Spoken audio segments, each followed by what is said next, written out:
जय हिंद दोस्तों। 21 तोपों की सलामी के साथ प्रेमचंद स्पेशल सीरीज में आप सभी का बहुत स्वागत है। यह प्लेटफॉर्म रोज आपके लिए साहित्य एवं इतिहास जगत के बेहद रोचक हिस्से लेकर के हाजिर होता है। आजकल हमने एक नई सीरीज स्टार्ट करी है जिसका नाम है इतिहास में आज। इसमें हम इतिहास जगत की महान घटनाओं एवं व्यक्तियों के बारे में चर्चा करते हैं। चलिए अब अपनी कहानी पर आते हैं जिसका नाम है पूस की रात। हल्कू ने आकर स्त्री से कहा, सहना आया है, लाओ जो रुपए रखे हैं उसे दे दूं, किसी तरह गला तो छूटे। मुन्नी झाड़ू लगा रही थी, पीछे फिरकर बोली, 3 ही तो रुपए हैं, दे दोगे तो कम्बल कहाँ से आएगा। माघ पूस की रात हार में कैसे कटेगी। उससे कह दो फसल पर रुपए दे देंगे, अभी नहीं है।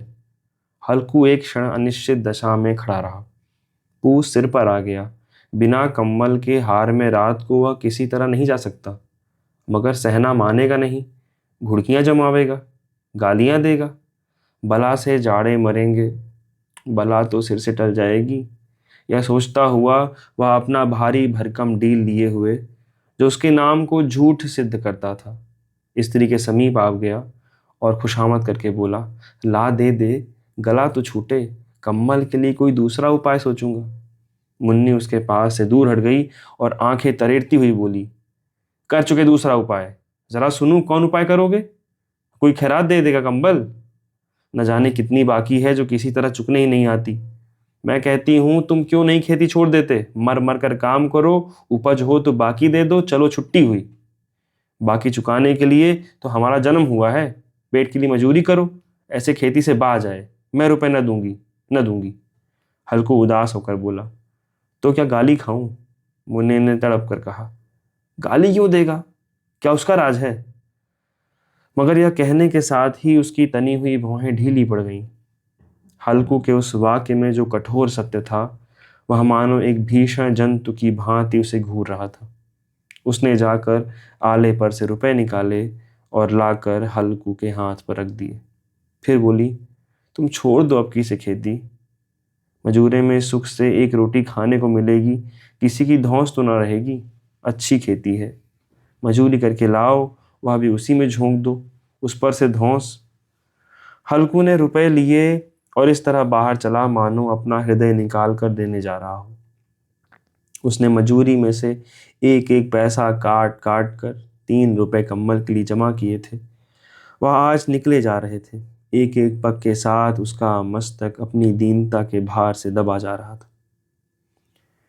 पूस की अंधेरी रात, आकाश पर तारे ठिठुरते हुए मालूम होते थे। हल्कू अपने खेत के किनारे ऊख के पत्तों की एक छतरी के नीचे बांस की खटोले पर अपनी पुरानी गाढ़े की चादर ओढ़े कांप रहा था। खाट के नीचे उसका संगीत कुत्ता जबरा बेड में मुंह डाले सर्दी में कू कू कर रहा था। 2 में से एक को भी नींद ना आती थी। हल्कू ने घुटनियों को गर्दन से चिपकाए हुए कहा, क्यों जबरा, जाड़ा लगता है। कहता तो था घर में पुआल पर लेटा रह, तो यहाँ क्या करने आए थे। अब जाओ ठंड में, मैं क्या करूं। जानते थे मैं यहाँ हलवा पूरी खाने आ रहा हूँ, दौड़े दौड़े आगे आगे चले आए। अब रो नानी के नाम को। जबरा ने पड़े पड़े दुम हिलाई और अपनी कू कू को दीर्घ बनाता हुआ एक बार जम्हाई लेकर चुप हो गया। उसकी श्वान बुद्धि ने शायद ताड़ लिया, स्वामी को मेरी कू कू से नींद नहीं आ रही है।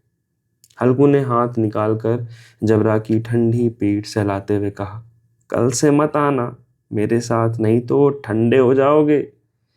यह सांड पछुआ न जाने कहाँ से बर्फ लिए आ रही है। उठूं फिर एक चिलम भरूं, किसी तरह रात तो कटे। 8 चिलम तो पी चुका, यह खेती का मजा है। और एक एक भगवान ऐसे पड़े हैं जिनके पास जाड़ आ जाए तो गर्मी से घबरा कर भागे। मोटे मोटे गद्दे, लिहाफ, कम्बल, मजाड़ है, जाड़े का गुजर हो जाए। तकदीर की खूबी है, मजूरी हम करें, मजा दूसरे लूटें। हल्कू उठा और गड्ढे में से जरा सी आग निकाल कर चिलम भरी। जबरा भी उठ बैठा। हल्कू ने चिलम पीते हुए कहा, पिएगा चिलम, जाड़ा तो क्या जाता है, जरा मन बहल जाता है। जबरा ने उसके मुंह की ओर प्रेम से छलकती हुई आंखों से देखा। हल्कू, आज और जाड़ा खा ले। कल से मैं यहाँ पुआल बिछा दूंगा, उसी में घुसकर बैठना, तब जाड़ा न लगेगा। जबरा ने अगले पंजे उसकी घुटनियों पर रख दिए और उसके मुंह के पास अपना मुंह ले गया। हल्कू को उसकी गर्म सांस लगी। चिलम पीकर हल्कू फिर लेटा और निश्चय करके लेटा कि चाहे कुछ हो, अब की सो जाऊंगा।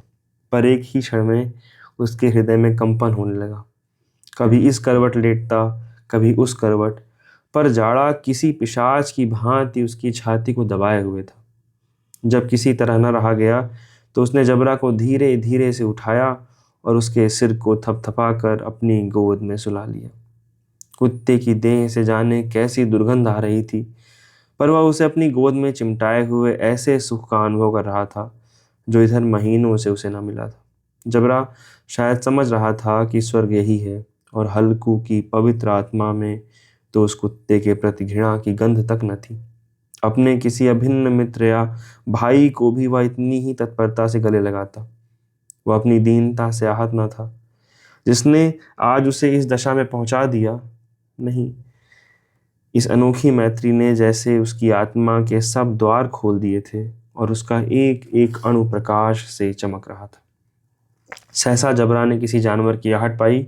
इस विशेष आत्मीयता ने उसमें एक नई स्फूर्ति पैदा कर दी थी, जो हवा के ठंडे झोंकों को तुच्छ समझती थी। वह झपट कर उठा और छतरी के बाहर आंख फूंकने लगा। हल्कू ने उसे कई बार चुमकार कर बुलाया, पर वह उसके पास न आया। हार में चारों तरफ दौड़ दौड़ कर भूंगता रहा। एक क्षण के लिए भी आ जाता तो तुरंत ही फिर दौड़ता।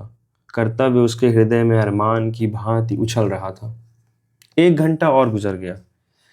रात ने शीत को हवा से धधकना शुरू किया। हल्कू उठ बैठा और दोनों घुटनों को छाती से मिलाकर सिर को उसमें छिपा लिया। फिर भी ठंड कम न हुई। ऐसा जान पड़ता था सारा रक्त जम गया है, धमनियों में रक्त की जगह हिम बह रहा है। उसने झुककर आकाश की ओर देखा। अभी कितनी रात बाकी है।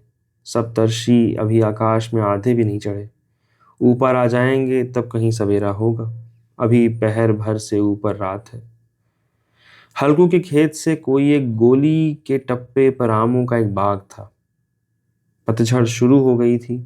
बाग में पत्तियों का ढेर लगा हुआ था। हल्कू ने सोचा, चलकर पत्तियां बटोरूं और उन्हें जलाकर खूब तापूं।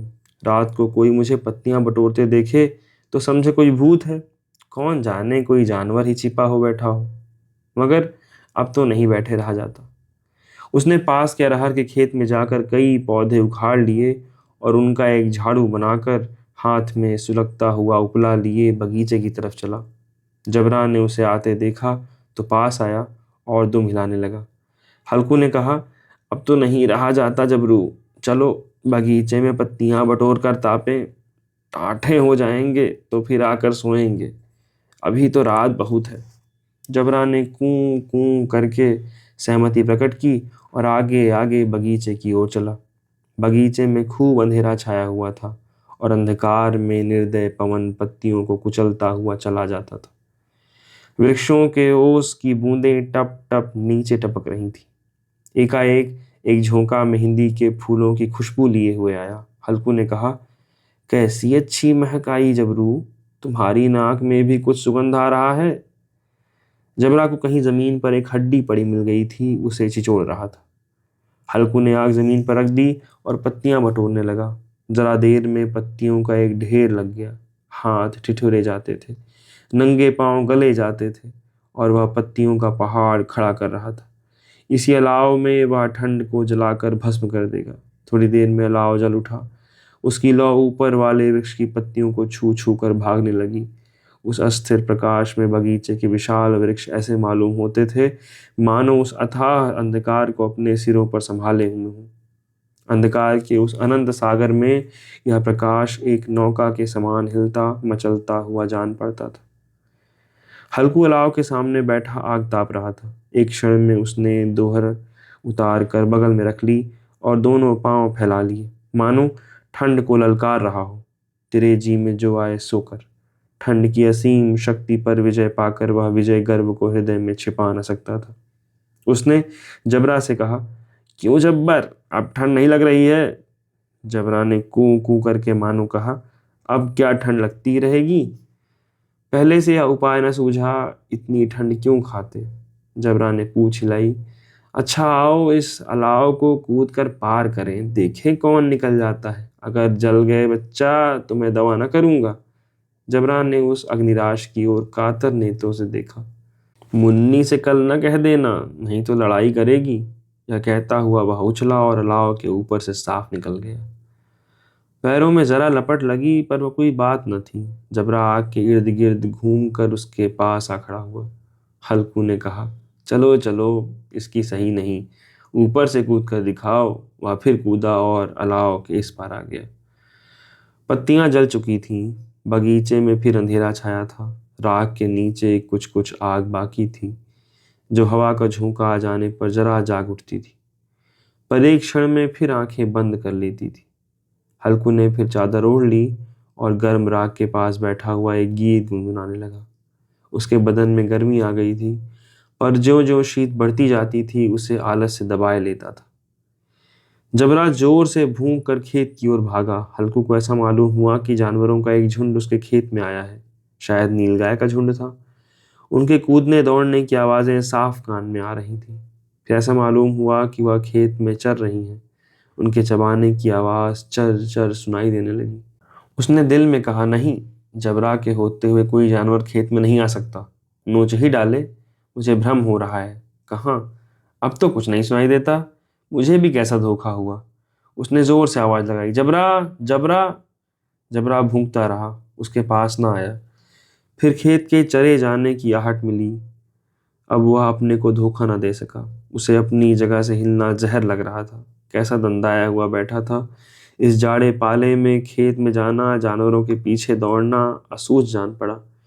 वह अपनी जगह से न हिला। उसने जोर से आवाज लगाई, हिल्लो हिल्लो। जबरा फिर भूंक उठा। जानवर खेत चर रहे थे। फसल तैयार है। कैसी अच्छी फसल थी, पर ये दुष्ट जानवर उसका सर्वनाश किए डालते हैं।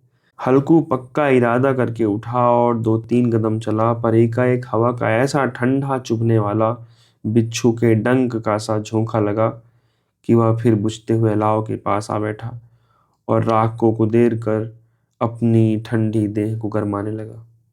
जबरा अपना गला फाड़े डालता था। नीलगायें खेत का सफाया किए डालती थीं और फिर हल्कू गर्म राख के पास शांत बैठा हुआ था। अकर्मण्यता ने रस्सियों की भांति उसे चारों तरफ से जकड़ रखा था।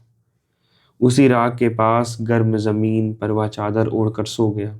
सवेरे जब उसकी नींद खुली तब चारों तरफ धूप फैली गई थी और मुन्नी कह रही थी, क्या आज सोते ही रहोगे? तुम यहाँ आकर रम गए और उधर सारा खेत चौपट हो गया। हल्कू ने उठकर कहा, क्या तू खेत से होकर आ रही है? मुन्नी बोली, हाँ। सारे खेत का सत्यानाश हो गया। भला ऐसा भी कोई सोता है? तुम्हारे यहाँ मड़ैया डालने से क्या हुआ? हल्कू ने बहाना किया, मैं मरते मरते बचा, तुझे अपने खेती पड़ी है। पेट में ऐसा दर्द हुआ कि मैं ही जानता हूँ। दोनों फिर खेत की डांड पर आए। देखा सारा खेत रौंदा पड़ा हुआ है और जबरा मड़ैया के नीचे चित लेटा है, मानो प्राण ही न हो। दोनों खेत की दशा देख रहे थे। मुन्नी के मुख पर उदासी छाई थी, पर हल्कू प्रसन्न था।